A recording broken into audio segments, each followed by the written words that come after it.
नमस्कार मित्रांनो, आपल्या नवीन अपडेटमध्ये सर्वांचं स्वागत आहे. तर 2 मे रोजी होणार आहे भव्य दिव्य असं बैलगाड्यांचे जंगी सोहळा. दिनांक लक्षात घ्या 2/5/2025 रोजी कोरेगावकरांचा हिंद केसरी यात्रेचं जुनं आणि पारंपरिक मैदान अक्षय तृतीयेच्या मुहूर्तावर आयोजित केलेलं हे कोरेगावकरांचं हिंद केसरी मैदान. तर बरेच टॉपचे नंदी आपल्याला पळताना पाहताना दिसतील. तर नवीन व्हिडिओमध्ये आपल्याला अपडेटमध्ये पाहता येतील. तसेच नवीन कोण असेल तर सबस्क्राईब करून ठेवा आणि कोणकोणत्या नंदीसोबत पैरे आहेत ते पण नवीन व्हिडिओमध्ये अपडेटमध्ये पाहता येतील. तर चला पाहू शकता तुम्ही.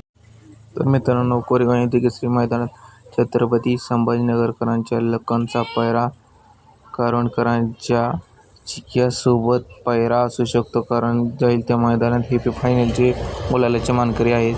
तर महाराष्ट्राचा लाडका आपला हिंदकेसरी दशम हिंदकेसरी बकासूरचा पैरा घोटकरांच्या सर्जासोबत असू शकतो.